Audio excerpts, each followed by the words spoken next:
Hai hai, minggu kemarin kita udah ngebahas tentang topik yang keren banget nih. Kita ngebahas tentang pertemanan. Kita juga udah ngebahas tentang toxic friendship dan juga pertemanan yang diinginkan Tuhan kepada kita. Namun, itu semua berujung ke satu pertanyaan. Lantas, apakah orang Kristen harus memiliki pertemanan yang eksklusif saja sesama orang Kristen? Temukan jawabannya di video ini.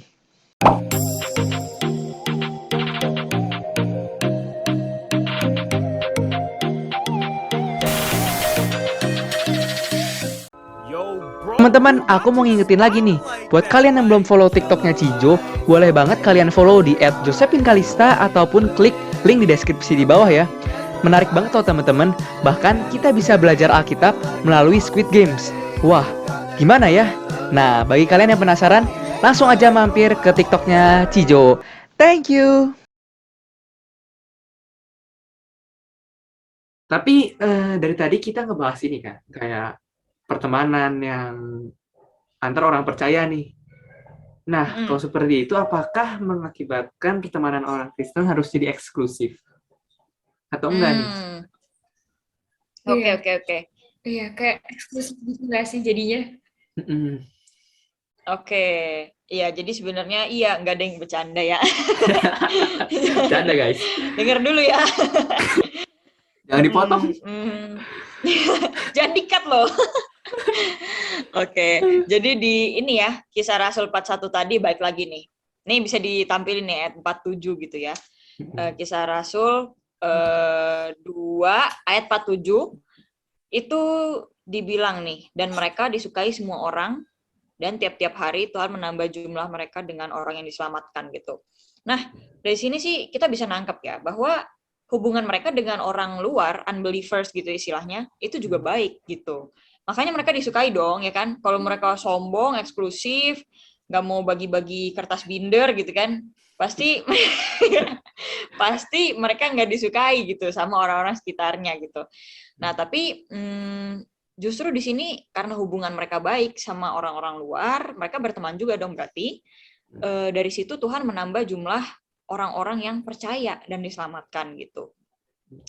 Dan kalau kita lihat kisah-kisah Tuhan Yesus selama di dunia ini gitu ya, Tuhan Yesus tuh sampai dikatain loh sama orang Farisi, sampai ditanya gitu, kenapa tuh gurumu kok makan sama pemungut cukai, sama orang berdosa gitu kan. Nah, ini menunjukkan guys, kalau Tuhan Yesus itu juga selama di dunia mau berteman sama orang-orang yang istilahnya terhilang, orang mungkin dicap apa ya, pendosa gitu ya. Dosa, Dicap bener. orang-orang calon ini ahli neraka gitu. Ahli neraka. Nah, iya, itulah Tuhan Yesus berteman sama mereka. Nah, tapi menariknya teman-teman, waktu ditanya sama orang Farisi gitu kan, kenapa Tuhan Yesus temenan sama orang berdosa ini? Tuhan Yesus jawabnya gini, bukan ini ya, bukan orang sehat yang memerlukan tabib, tetapi orang sakit gitu. Nah, which means di situ Tuhan Yesus tuh memposisikan dirinya sebagai tabib, ya kan, untuk si orang-orang yang dia temani ini gitu, orang-orang yang terhilang ini gitu. Jadi Tuhan Yesus itu bukan berteman sama orang-orang terhilang karena mereka itu seru gitu ya, lucu, asik gitu. Suka traktir apa, suka gofoodin, bukan gitu. Tapi Tuhan Yesus mengasihi mereka. Karena Tuhan Yesus mengasihi mereka dan Tuhan Yesus tuh mau memberikan mereka pemulihan sejati dalam hidup dalam Kristus gitu. Jadi ya ini sih prinsip yang bisa kita tarik ya. Ya kita juga harus berteman sama orang-orang terhilang gitu ya, orang-orang unbelievers itu juga tentu dong harus kita berteman gitu. Tapi motivasi pertemanannya tentu saja berbeda gitu. Ya motivasinya tuh harusnya karena kita mengasihi mereka banget nih gitu, mengasihi mereka banget, kita jadi pengen mereka itu bisa merasakan kasih Kristus yang udah kita rasain gitu. Jenny sama Elson bersyukur gak kenal Tuhan Yesus? Banget dong. Iya kan? Bersyukur banget kan. Nah, karena itu masa kita diem-diem aja teman-teman kita gak merasakan berkat itu, ya kan? Nah, gitu. Terus ini ada yang menarik sih. Ada opung-opung, bukan opung sih, John Piper. John Piper ya pernah bilang, gini nih, are we loving these people for their sake or are we loving them because of their worldliness gitu. Jadi kayak kenapa kita sayang sama teman-teman kita ini karena jangan-jangan kita senang sama mereka karena kita jadi senang, kita punya teman buat hidup berduniawi ria gitu ya, karena asiknya orangnya gitu. Nah itu jelas bukan pertemanan yang Yesus ajarkan dong gitu. Ya harusnya kita lihat nih arus transformasinya, bukan fisika ya, arus transformasinya ini kemana gitu. Harusnya kita yang transform mereka untuk semakin kenal, semakin serupa dengan Kristus gitu. Bukan sebaliknya mereka yang transform kita untuk semakin duniawi gitu. Jadi kita harusnya memberi makan gitu, bukan mencari makan gitu sih. Oke. Nah, ngomongin tentang ini berarti positif friendship ya. Jadi kayak pertemanan yang positif ini. Of course kalau kita. Jen, tadi kan kita punya pengalaman nih yang toxic friendship, pengalaman kita gimana? Tapi yang positif juga pasti punya dong. Ya Kak? Punya. Aku sih punya. Nah, kira-kira mau diceritain gak nih? Boleh. Aku dulu kah? Boleh. Oke. Kalau aku sebenarnya ya, pertemanan aku yang positif itu emang dari sesama orang percaya gitu. Jadi dari sesama orang percaya sih. Gimana ya? Bisa dibilang kita waktu itu emang embel-embelnya pelayanan doang. Embel-embelnya waktu itu ada yang udah gereja bahkan. Maksudnya mereka tuh punya persekutuan sendiri gitu kan, dan mereka pengen ngajak aku masuk gitu. Terus kayak jadi awalnya tuh emang mereka motivasinya udah dari awal penjangkauan. Terus ketemu dan kayak kalau deket tuh akhirnya jadi bertumbuh dalam Kristus bersama gitu. Gitu sih kok kalau aku ya. Kalau Elson gimana kok? Oke, kalau tadi mungkin kita bahas yang kamu yang ini ya, yang komunitas sama orang percaya. Kalau aku mungkin lebih ke yang duniawi, tapi nggak duniawi sehingga kehilangan dari arti Alkitab sendiri tentunya. Kadang ini loh, bukan banyak juga sih. Ada beberapa orang yang datang ke kita dengan tanda kutip masalah yang berat dan background yang berat lah gitu. Kadang bahkan ketika dengar cerita mereka, kadang aku suka mikir, ini beneran nggak bercanda gitu. Maksudnya kayak di luar ekspektasi aku bahwa yang dialami orang lain tuh bisa cukup menyakitkan gitu buat mereka. Kayak gitu. Oh iya. Sebenarnya banyak orang cukup butuh tempat sekedar untuk cerita. Jadi kayak dengan jadi tempat cerita, aku pikir aku bisa jadi wadah buat dia untuk perlahan-lahan ngelepas stresnya atau ngelepas penatnya. Karena buat orang yang lagi stres itu udah berharga banget loh didengerin itu. Menurut aku gitu sih pengalaman yang aku alami. Keren. Nah, kira-kira nih, ya kita harus dibangun ya dibanding kita gibah, dibanding kita apa, lebih baik ya saling menguatkan. Karena juga mungkin belajar bareng atau yang lain gitu ya. Nah, tadi kan kita udah bisa membedain mana yang toksik, mana yang positif gitu. Nah, Ci, kira-kira gimana sih cara kita buat ngilangin yang toksik dan dapet yang positif nih? Apa yang kita lakukan? Mungkin ke tips-tipsnya ya. Tips and trick, guys. Benar, tips. Ya. Mungkin aku juga sambil sedikit sharing gitu ya. Cara-cara bagaimana aku mendapatkannya gitu. Aku juga puji Tuhan sih sekarang aku punya pertemanan yang healthy gitu ya, positif gitu ya. Padahal dulu jadi kan dulu aku kuliah itu di PTN yang persaingannya ketat banget gitu guys. Jadi kayak bener-bener semua orangnya tuh kayak ambis, CV-nya satu makalah gitu ya. Nah, itulah gitu. Jadi di kita ini ditanamkan budaya ini kamu ikut organisasi sebanyak-banyaknya gitu ya. Ikut organisasi sebanyak-banyaknya supaya ya prestasimu banyak gitu. Nah, tadinya aku juga terhasut situ. Jadi akhirnya aku main-main itu ya dengan teman-teman selembaga kan dalam aku berorganisasi gitu. Dan aku menjalani itu dengan motivasi supaya aku maju, supaya aku sukses, supaya aku berprestasi gitu. Dan ya akhirnya aku merasa sendiri gitu. Karena motivasiku yang salah ini, aku pun ngejalaninnya nggak sepenuh hati.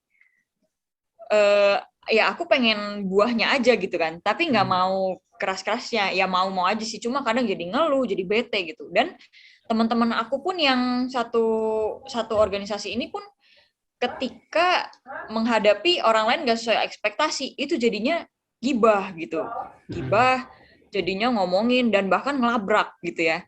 Waduh, Nah serem ini sih, banget. aku merasa apa ya, ini mungkin kita ngeliat dari luar ini kayak friendship yang apa ya, lingkungan yang baik gitu, organisasi gitu kan, kayak berfaedah, bermanfaat. Nah, tapi ternyata di dalamnya ketika kita datang dengan hati yang egois, ketika kita datang dengan hati yang mementingkan diri sendiri, itu ya akan rusak gitu. Jadi ini ke tipsnya ya kita milikilah hati yang seperti Kristus dalam berteman gitu.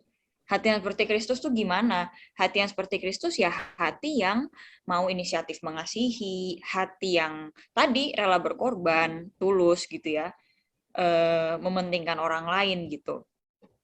Ini sih, inisiatif itu penting ya menurut aku gitu. Karena ya jangan nunggu-nunggu buat kita menerima kasih dong gitu ya. Kita yang mulai mengasihi duluan lah. Karena Tuhan udah mengasihi kita terlebih dahulu gitu kan. Apalagi di masa pandemi ini gitu. Kalian lagi online school gitu, mungkin jarang ketemu teman, mungkin ada blended learning sedikit-sedikit doang gitu ya. Nah, inilah waktunya kita yang start conversations gitu. Kita yang tanya kondisi-kondisi orang di masa sulit ini, ya biar nanti bisa kayak Elson juga kan, bisa ngebantu teman-teman yang lagi stres, lagi kesusahan gitu. Kita yang ajak call, kita yang GoFoodin lah kalau bisa gitu ya. Pokoknya kita harus berinisiatif gitu. Nah, tentu aja berinisiatif untuk memulai pertemanan yang sehat ya. Gimana sih pertemanan yang sehat ya? Tentu aja kita harus cari persekutuan orang percaya yang bisa saling membangun dengan kita gitu. Contohnya apa ya? Contohnya ikut KTB gitu kalau ada, bikin KTB kalau nggak ada gitu ya. Ya gitu. Aku juga sama teman-teman alumni, nggak ada kan KTB alumni, bikin aja sendiri gitu. Dan puji Tuhan sampai sekarang jalan gitu dengan sangat baik gitu. Dan tentu aja kita harus tetap membuka diri dan berteman ya sama teman-teman yang lain gitu, yang belum percaya, yang dicap terhilang gitu ya. Ya kita tetaplah membuka diri untuk mengasihi mereka, hadir untuk mereka, rajin-rajinlah doakan mereka gitu ya. Dan ya bagikanlah kasih Tuhan kepada mereka, firman Tuhan gitu, jangan malu-malu gitu. Nah ya intinya kalau kita mau menjadi berkat, itu kan kita gimana ya, harus menjaga diri kita sendiri juga gitu kan. Ya jadi kalau kita mau masuk ke pertemanan di mana kita yang tadi istilahnya memberi makan gitu ya, ya kita juga harus punya circle pertemanan di mana kita mendapatkan makanan gitu. Kita harus punya jangkar, yaitu teman-teman dalam Kristus yang membantu jaga kita, yang ngingetin kita kalau mungkin nanti kita jangan-jangan mulai kepleset gitu ya. Nah gitu sih. Jadi ya dengan kita punya jangkar ini, kita mau masuk ke lingkungan manapun yang tadinya toksik, ya fokus kita di situ jadi berkat aja gitu. Fokus kita di lingkungan toksik ini jadi berkat, bukan untuk cari senang gitu. Ya untuk mencari relasi dan kasihnya kita dapatkan dari teman-teman yang udah mengenal Kristus juga, yang udah mengerti kasih Kristus gitu. Jadi bukan hanya kita memberi keluar, tapi kita juga sebagai manusia yang terbatas butuh untuk ini ya, untuk dapat dari luar juga. Jadi komunitas yang baik adalah yang saling memberi, saling menerima juga. Nah, kira-kira nih Ci, ada beberapa pertanyaan dari teman kita nih. Iya, boleh apa? Q&A ya. Yang pertama, kira-kira mending gak punya teman atau punya teman yang toksik? Oh iya, bener Ci. Soalnya apa ya? kadang tuh kalau tadi Cici nyaranin juga kan harus teman dalam sama orang percaya itu juga perlu kan sebenarnya. Cuma gimana kalau malah orang percaya ini lebih gak welcoming, dan yang welcoming itu malah dari ini lain, yang nggak percaya lain. Bener. Gimana tuh Ci? Mungkin bisa dibahas. Oke. Ya itulah ya masalah kita ya. Kita nih berteman di dunia, berteman sama siapa sih? Berteman sama orang berdosa kan? Iya. Ya gitu. Orang percaya pun orang berdosa ya. Jadi mungkin nggak sih terjadi toxic friendship di antara orang percaya? Ya mungkin banget gitu ya. Ya tapi ini sih pertemanan toksik itu ya memang baiknya dihindari sih ya. Kalau dari yang aku pelajari gitu, kenapa sih kita bisa menghindari gitu? Karena ya kita tuh nggak sendirian kok. Kita punya sahabat, Tuhan Yesus, ya kan? Jadi kalau semua orang di sekitar kau itu toksik, ya nggak usah teman sama mereka, teman sama Tuhan Yesus dulu juga nggak apa-apa, ya kan? Nah, terus mungkin kita di usia muda ini gitu ya, kita sering cari teman-teman yang seumuran gitu, tapi kita mungkin perlu lihat sekitar juga gitu. Ada nggak sih orang-orang lain yang Tuhan sediakan di sekitar kita gitu ya? Mungkin keluarga kita sendiri itu mungkin adalah apa ya, lingkaran yang sehat yang Tuhan beri gitu. Ya itu juga kita bisa ya udah gitu, jangan maksain sama yang toksik gitu. Jangan maksain sama yang toksik, jangan FOMO ya, apa ya, fear of missing out gitu kan. Gak apa-apa, kita punya Tuhan Yesus gitu. Carilah orang-orang yang tidak toksik gitu. Ada sih, insya Tuhan ada ya harusnya. Ya, kalau belum ada, doakan gitu ya. Doakan supaya kalian kuat dalam Yesus. Dan ya kembali lagi, inisiatif gitu. Inisiatif aja, kalau nggak ada lingkaran pertemanan, buatlah lingkaran pertemanan, kumpulkanlah Avengers-nya, gitu sih. Kumpulkanlah orang-orang yang membangun itu, gitu. Jadi ya jangan dikompromi lah. Oke, berarti teman-teman lebih baik kita nggak punya teman daripada punya teman yang toksik. Tapi kita juga perlu ingat bahwa Tuhan juga pasti nyediain teman untuk kita yang nggak toksik gitu. Betul. Jadi tugas kita adalah untuk mencari. Ya. Iya betul sekali. Bukannya jadi diam-diam aja nggak punya temen ya, jangan ya. Tapi usahakan mencari.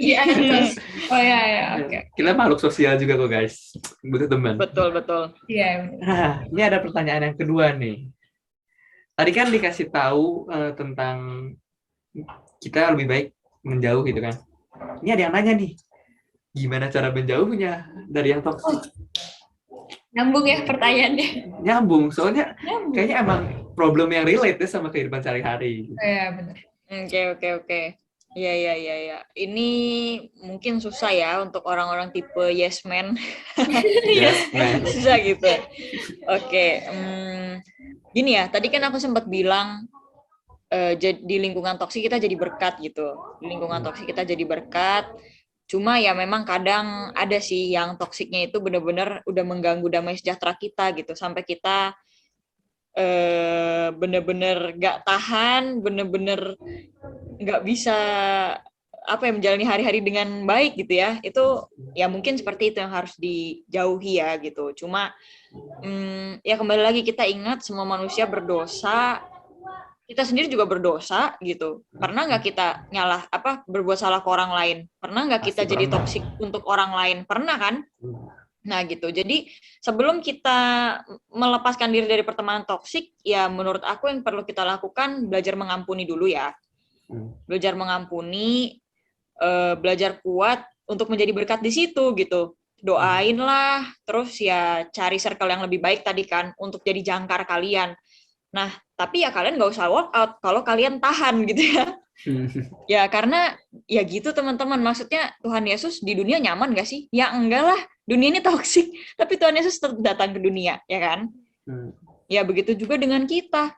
Kalau kita cari nyaman terus, ya itu nggak meneladani Tuhan Yesus dong, gitu. Cuma ya kembali lagi, namanya manusia punya limit.